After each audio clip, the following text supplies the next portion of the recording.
If AirPods was a standalone company, then they would be valued at 175 billion US dollars, which makes it the 32nd largest company in the US. AirPods is valued more than Twitter, Snapchat, and Spotify together. Twitter, Snapchat, and Spotify have a market cap of $110 billion together, which is nowhere close to that of the AirPods, which are valued at 175 billion US dollars. What's good, people? Welcome to the third episode of Trash Talks. In this episode, I'm going to give my insight on why the technology ecosystem is a major trap.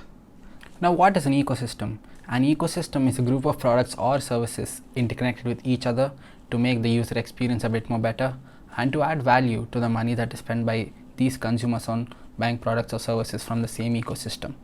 Now, if any individual is trapped in an ecosystem, wouldn't actually agree that he's trapped in an ecosystem. He would blindly argue by saying that he's loyal to the brand or the ecosystem, or I would rather say the company. But in reality, it is not like that. They have an urge inside them which makes them buy these products or services from the same ecosystem because they want to have an hassle-free experience and they don't want any disintegration between the products or the services that they're using, and to make the user experience a bit more better. These are the 5 reasons why ecosystems are cool but have a bad impact on the consumer and are a trap. Reason number 1. Brands make products and services that are similar to each other and which create an urge in the consumer to buy these products or services. Speaking with my own experience, let us take an example. Let us take Apple. Now you bought an iPhone. Now you find value in the Apple Watch. And after that you think you need the AirPods too. After buying all these 3 products, now you want an iPad. Because it makes it very easier for you to share work, share data from all these devices. Since iPad is not that useful for you, now you want to buy a MacBook. Because you want to integrate all these products that you bought from Apple and merge them under one roof. Now the reason being brands make similar products, it's because it's very tough to shift from one ecosystem to the other ecosystem. Transferring files intra-ecosystem is much more easier than transferring files inter-ecosystem. Let us take another example. AirDrop.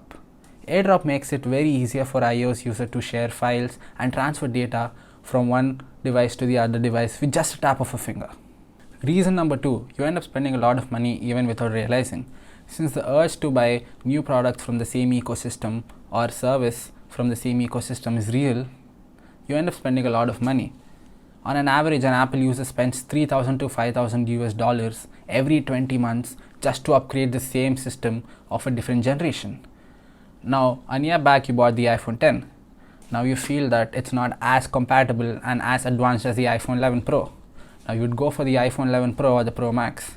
On an average, an iPhone 11 Pro and an iPhone 11 Pro Max cost you $1,000 to $1,300. Now the reason being a lot of them actually buy these new products of different generation is because they want everything to be hassle-free and they don't want any disintegration between these products that they've purchased from the same ecosystem. Reason number 3, ecosystems kill innovative products from small startups and small corporations. Innovative products lose out to larger corporations because these larger corporations find out an alternative and a similar product.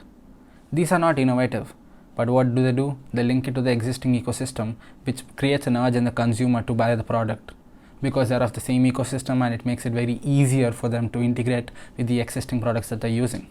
Now let us take a very good example and a very common example. Fitbit versus the Apple Watch. The reason why Apple Watch had more sales and greater sales than that of Fitbit because Fitbit is very hard to integrate with Apple products and iOS devices. That is the main reason why Apple users don't mind spending a penny or 2 extra on buying an Apple Watch, even though Fitbit is priced at a much lower price, or it is comparatively cheaper to that of an Apple Watch. Reason number 4. Ecosystems are like comfort zones. Now if an individual gets accustomed to using the same products from the same ecosystem over the course of the year, they find it very difficult or rather hesitate to change from one ecosystem to the other ecosystem because everything changes from one ecosystem to the other ecosystem, ranging from the user experience, the user interface and the hardware of the product. Reason number 5. Changing ecosystems is expensive and time taking at the same time. Changing from one ecosystem to the other ecosystem involves buying all the products from the new ecosystem, which costs you a fortune. On top of that, you have to spend a lot of time on setting up all these devices and transferring all the data from the previous ecosystem to the existing ecosystem, which also takes a lot of time, because changing from one ecosystem to the other ecosystem needs a bridge that needs to be built, which will take a lot of time. Now, if you still believe that you're loyal to the brand or the company that you're buying products from and products of the same ecosystem, you should probably ask yourself these 3 questions before making a purchase of a product from the same ecosystem. Is it different from the previous one? As in, like, in generation wise, is there any difference between the iPhone 7 and the iPhone 8 is what I'm talking about. And the second one is, does it add value to you? As in, like, changing from iPhone 7 to iPhone 8 doesn't make any difference in your life or your daily day-to-day activities. And the third and the most important one is it worth the money that you're spending?